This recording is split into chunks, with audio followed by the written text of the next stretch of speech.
నమస్తే. రాష్ట్ర వ్యాప్తంగా దేశవ్యాప్తంగా లోక్సభ ఎన్నికల వేడి మొదలైంది. ఇప్పటికే అభ్యర్థులంతా కూడా తమ తమ నామినేషన్ దాఖలు చేస్తూ ఉన్నారు. ఇక భారీ ర్యాలీ తీస్తూ ఉన్నారు. సో ఇక రోడ్ షోలు, భారీ బహిరంగ సభలు కూడా తెరలేపుతున్నటువంటి సిచ్యువేషన్. సికింద్రాబాద్ విషయానికి వస్తే కాంగ్రెస్ పార్టీ ఎంపీ అభ్యర్థిగా దానం నాగేందర్ను బరిలోకి దించింది. సో సికింద్రాబాద్ సంబంధించి ఈ పార్లమెంట్ సెగ్మెంట్లో కాంగ్రెస్ వేవ్ ఎట్లా ఉంది, కాంగ్రెస్ ఎట్లా ముందుకు పోతుంది మాట్లాడదాం. Khairatabad Congress party incharge corporator Vijaya Reddy garu మనతో పాటు మాట్లాడదాం. అక్క నమస్తే. నమస్తే మా. ఎట్లా చూడొచ్చు, ముందుగా మీ అభ్యర్థి అయినటువంటి దానం నాగేందర్, మీరు గతంలో అసెంబ్లీ ఎన్నికల్లో ఇద్దరు పోటీ పడి మరి ఎన్నికల్లో చూసాము. ఇప్పుడు ఎట్లా ఉండబోతుంది, మీ సఖ్యత ఎట్లా ఉంది, ఎట్లా ఎన్నికలు పోతా ఉన్నాం? నేను ఒకటే చెప్తున్నా, అప్పుడు కూడా కాంగ్రెస్ పార్టీకి పనిచేసినాం, ఇప్పుడు కూడా కాంగ్రెస్ పార్టీకి పనిచేస్తాం. పార్టీ సిద్ధాంతాలు నమ్ముకొని ఇందులోకి వచ్చిన వాళ్ళం, కష్టకాలంలో పార్టీని భుజాన్ని వేసుకొని వెళ్ళిన వాళ్ళం. పార్టీ పవర్లోకి వచ్చినాక మా మీద మరింత బాధ్యత పెరిగింది. పార్టీని స్ట్రెంథన్ చేస్తూ ప్రజలకు అందించాల్సిన సంక్షేమ పథకాలు మేము ఏవైతే ఇంటింటికి తిరిగామో 6 గ్యారంటీలు అవి ప్రతి ఒక్కటి కూడా అందజేస్తూ మా రేవంత్ రెడ్డి గారి నాయకత్వాన్ని మరింత బలపరుచుకుంటూ మేము ముందుకు వెళ్తా ఉన్నాం. సరే, వచ్చిన నాయకులు ఒక ఆలోచనతోటి, ఒక ఉద్దేశంతో వచ్చి ఉంటారు. డెఫినెట్ గా వాళ్ళు వచ్చాక మాత్రం కాంగ్రెస్ పార్టీ ఈ సిద్ధాంతాల పరంగానే పనిచేస్తారని మేము నమ్ముతా ఉన్నాము.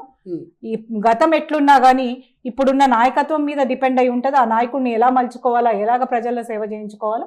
కాబట్టి మేము నమ్ముతా ఉన్నాము, విశ్వసిస్తున్నాము. రేవంత్ రెడ్డి గారు ఆయనతోటి ప్రజలకు ఉపయోగకరమైన పనులే చేపిస్తారు. కానీ ప్రధానంగా కొంత ఇన్ఫర్మేషన్ వినిపిస్తున్నది, రహస్య సమాచారం వస్తూ ఉన్నది. అంటే గత అసెంబ్లీ ఎన్నికల్లో విజయారెడ్డి వర్సెస్ దానం మధ్య ప్రత్యర్థులుగా కొట్లాడినటువంటి మీరు నిజంగా ఈ పార్లమెంట్ ఎన్నికల్లో ఇద్దరి మధ్య సఖ్యత ఉన్నారా? పార్టీ కార్యక్రమాలు కావచ్చు, ప్రచారంలో విజయారెడ్డిని ఉపయోగించుకుంటున్నారా? దానం అంటే ఏం చెప్తారు? అట్లా అనుకుంటే నాకు ఆయనకి ఖైరతాబాద్ ఫామ్ అయినప్పటి నుంచే నడుస్తా ఉన్నది. 2009లో నేను అప్పుడు ప్రయత్నం చేసిన కాంగ్రెస్ పార్టీ సీట్ కోసం, నాకు దక్కలేదు. సరే, మేము ఓపికతోటి ఉన్నాము. 2014లో అలాగే అయ్యింది. మేము కష్టపడి వైఎస్ఆర్సీపీ నుంచి మంచిగా ఒక ఫామ్ చేసుకుంటున్నప్పుడు తెలంగాణ సెంటిమెంట్ తోటి వెనుకంజలో ఉన్నా కానీ ఒక ప్రజల్లో ఒక మార్క్ వేసుకోగలిగినాం. పీజీఆర్ బిడ్డగా, ఖైరతాబాద్ ఆడబడుచుగా విజయారెడ్డి నాయకత్వం ఏంటో చూపించుకోగలిగినాం, నిరూపించుకోగలిగినాం. ఒక యాంటీ వేవ్ లో కూడా 24,000 ఓట్స్ తెచ్చుకున్నాం. అదే విధంగా మళ్ళీ నేను బీఆర్ఎస్ లో చేరి అక్కడ నా క్యాడర్ అంతా రెడీ చేసుకొని 5 ఏళ్ళు కష్టపడినాక 2018లో కరెక్ట్ టైంలో ఆయన రావడము, గ్రేటర్ హైదరాబాద్ ప్రెసిడెంట్ అనే ఒకే ఒక సాకుతోటి సీటు తీసుకొని వెళ్ళడం మనం అందరం చూసాం. సరే, అది జరిగింది. అక్కడ కూడా నాయకత్వానికి కొంచెం ప్రెషర్ ఉండే, మేము అప్పుడు కూడా ఓపిక పట్టి ఎవరికి ఇబ్బంది కలగకుండా మా పని మేము చేసుకొని వెళ్ళాం. అక్కడ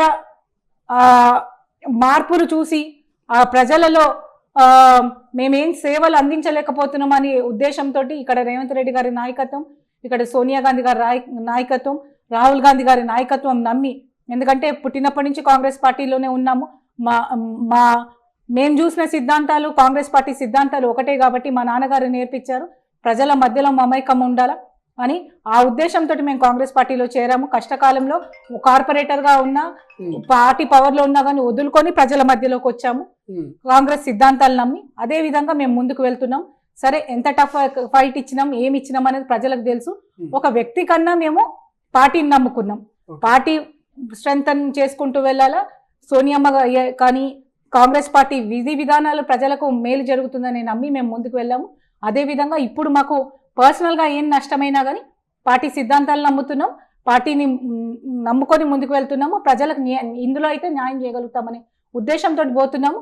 సరే, అధిష్టానం వచ్చిన ఆయనని ఎంపీ క్యాండిడేట్గా డిక్లేర్ చేయడము, కలిసి పని చేసుకోమని చెప్పడము జరుగుతున్నా కానీ కాంగ్రెస్ పార్టీని స్ట్రెంథన్ చేయడము, కాంగ్రెస్ పార్టీకి ఒక గట్టిగా నాయకత్వం వహించిన నాయకురాళ్ళగా.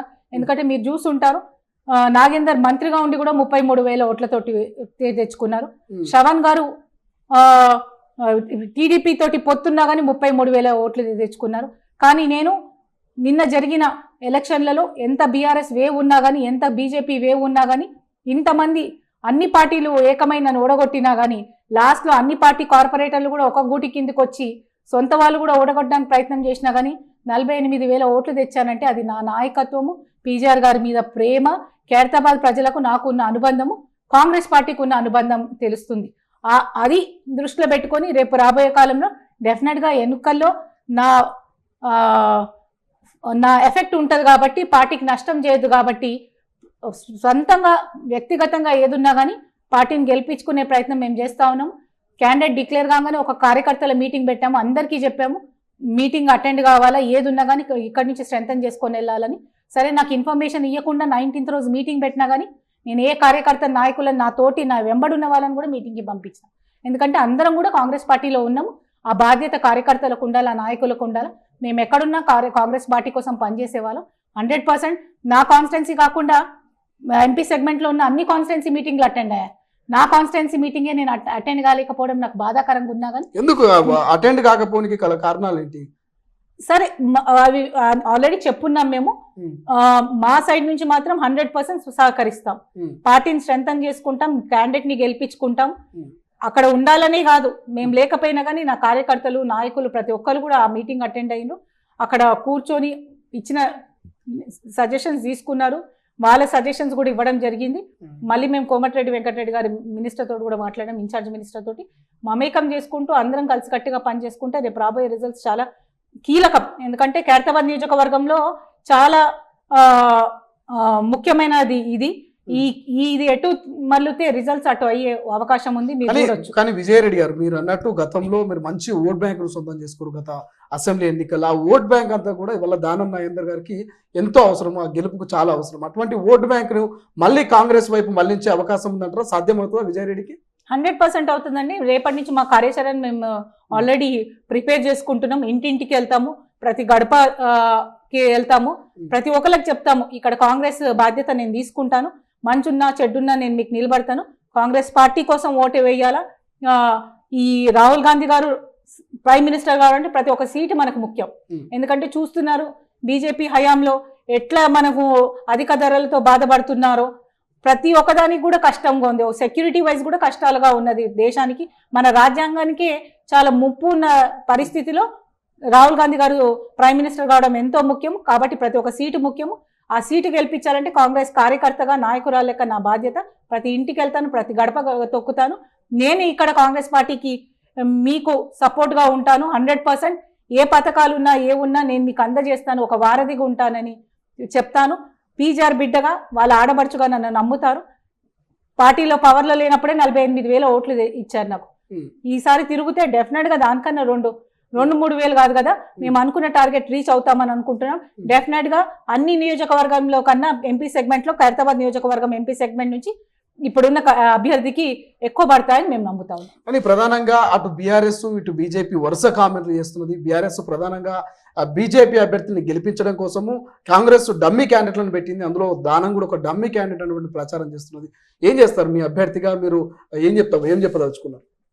కాంగ్రెస్ కి అవసరం లేదు డమ్మీ క్యాండిడేట్లు పెట్టేది, బీఆర్ఎస్ కి అవసరం. మనం చూస్తా ఉన్నాం ఇప్పుడున్న పరిస్థితిలో ఇంట్లో సక్కదిద్దుకోవాలన్నా కానీ, ఇల్లు కాపాడుకోవాలన్నా, బిడ్డను కాపాడుకోవాలన్నా కానీ బీఆర్ఎస్ కి అవసరం డమ్మీ క్యాండిడేట్లు పెట్టుకునేది. బాజాబ్తా కాంగ్రెస్ పార్టీ ప్రతి సీటు కోసం కొట్లాడుతుంది, ప్రతి ఓటు కోసం కొట్లాడుతున్నది. రేపు మా నాయకుడు రాహుల్ గాంధీ గారు ప్రైమ్ మినిస్టర్ అయితే తెలంగాణ నుంచి హైయెస్ట్ సీట్స్ గెలిపించి ఇవ్వాలని ప్రతి ఒక్కరం కూడా మా నాయకుడు రేవంత్ రెడ్డి గారు కూడా అదే చెప్పిండ్రు. రాహుల్ గాంధీ గారు ప్రైమ్ మినిస్టర్ అయ్యేటప్పటికి మన దగ్గర నుంచి ఎక్కువ సీట్స్ రావాలని ఆయన చెప్పారు. అది కూడా చెప్పారు, కొత్త వాళ్ళు వచ్చినా కానీ పాత వాళ్ళకి అందగా నేను ఉంటానని. ఆయన ఇచ్చిన మాటలు ప్రతి ఒక్క కార్యకర్తలకు నాయకులకు ఇంకా బూస్ట్ గా నడుస్తా ఉన్నది. 100% మా వ్యక్తిగత గ్రోత్ గానే పార్టీ గ్రోత్, రాహుల్ గాంధీ గారిని పీఎం చేయాలనే ఒక ఉద్దేశంతో మేము పనిచేసుకుంటూ ముందుకెళ్తాం. దాంతో పాటు ఎట్లా చూసుకోవచ్చు ఓవరాల్ గా తెలంగాణ వైజ్ గా ఇప్పటికీ 14 సీట్లు ప్రకటించింది కాంగ్రెస్ పార్టీ, ఇంకా 3 పెండింగ్ లో ఉండొచ్చు. అంత ఉత్కంఠగా ఎదురు చూస్తున్నారు ఎప్పుడు ప్రకటిస్తారని. సమయం తక్కువ ఉన్నది, ఎట్లా పోతుంది కాంగ్రెస్ పార్టీ జనాల్లోకి ప్రచారం తీసుకొని? ఆల్రెడీ ఈ ఎలక్షన్స్ అంతా డిసైడ్ అయ్యారండి ఓటర్లు. కంపల్సరీ కాంగ్రెస్ పార్టీకి ఓటు వేయాలని. ఎందుకంటే సెంట్రల్లో చూస్తున్న పరిస్థితులు కానీ, ఇక్కడున్న పరిస్థితులు కానీ, రేవంత్ రెడ్డి గారికి ఎంతో నమ్మకంతో కాంగ్రెస్ పార్టీకి ఓటేసి రేవంత్ రెడ్డి గారిని సీఎం చేసుకున్నారు ప్రజలు. ఆయన సంక్షేమ పథకాలు కానీ, ఆయన చేసే పథకాలు ప్రజలకు అందాలంటే ఇంకా కూడా కాంగ్రెస్ పార్టీని స్ట్రెంథన్ చేయాలి. కాబట్టి ఆ బాధ్యతగా ప్రతి ఒక్క ఓటరు కానీ తెలంగాణలో రేపు రాబోయే కాలంలో కాంగ్రెస్ పార్టీకి ఓటేయాలని డిసైడ్ అయ్యి ఉన్నారు. కాబట్టి అభ్యర్థులకు అతీతంగా కాంగ్రెస్ పార్టీకి ఓటేస్తారు. 100% అన్ని సీట్లు గెలిచే అవకాశం కూడా ఉన్నాయి. అండ్ దాంతో పాటు నిన్న మొన్న చూసుండొచ్చు, కేటీఆర్ కామెంట్ చేస్తున్నారు, అటు హరీష్ రావు కామెంట్ చేస్తున్నాడు, ఒక మీడియా ఛానల్లో కేసీఆర్ 4 గంటల పాటు ఇంటర్వ్యూ కూడా ఇచ్చిండు. సో ఎక్కడ చూసినా కూడా ప్రభుత్వం కూలిపోతుంది, ఏడాదిన్నరనే ఉంటుంది అంటున్నారు. ఈ 6 పథకాలు 6 గ్యారెంటీలు సాధ్యం కావంటున్నారు. పార్లమెంట్ ఎన్నికల తర్వాత ఏమైనా జరగవచ్చు అంటున్నారు. ఎట్లా చూస్తారు కేసీఆర్, కేటీఆర్, హరీష్ రావు కామెంట్స్? ప్రజలు చూస్తా ఉన్నారండి. ఆయన నిమ్మడంగా ఉంటే ఆ ఫామ్ హౌస్ లో ఉంటాడు, భయం వేస్తే ప్రజల మధ్యలోకి వస్తాడు. ఇప్పుడు భయం వేస్తుందా, నిమ్మడంగా ఉన్నాడో ప్రజలకు తెలుసు. కాంగ్రెస్ పార్టీ పడిపోతుందంటే వాళ్ళకే అడ్వాంటేజ్. అయినా కానీ బయటకు వచ్చి మొత్తుకుంటున్నారంటే వాళ్ళ ఇన్సెక్యూరిటీ వాళ్ళు చూపించుకుంటున్నారు. ప్రజలకు అర్థమైంది, ప్రజలు ఏమీ అమాయకంగా లేరు. వాళ్ళకి 100% వాళ్ళు బాధ్యత తీసుకుంటున్నారు. ఈ గవర్నమెంట్ పడగొట్టకుండా గవర్నమెంట్ 100% 5 years కాదు, రాబోయే కాలంలో మేము చేసిన ఈ 5 ఏళ్ల పనులకు మళ్ళీ కూడా మాకు ఓటేస్తారని మేము నమ్ముతా ఉన్నాం. కాంగ్రెస్ పార్టీ ఆధ్వర్యంలో 10 ఏళ్లలో మంచి అభివృద్ధి జరుగుతుంది. అది చూడలేక ఓర్వలేక ఎక్కడ ఈ ఎలక్షన్ లో వాళ్ళకి కరెక్ట్ గా సీట్లు రాకపోతే వాళ్ళని మర్చిపోతారని ఫామ్ హౌస్ లో ఉన్న నాయకుడు ఉటావుటిగా వచ్చి స్టూడియోలో 4 గంటలు 2 గంటలు కూర్చొని ఇంటర్వ్యూలు ఇస్తున్నారంటేనే అర్థమైపోతుంది. మంత్రులకే అవకాశం ఈయనైనా ఈ రోజు 2 గంటలు ఒక స్టూడియోలో కూర్చున్నారంటే అది ప్రజలకే సాధ్యమైంది అట్లా తీయడం. కాబట్టి ఆ ప్రజలకు తెలుసు ఎవరు ఏ నాయకుడు ఎట్లానో అని.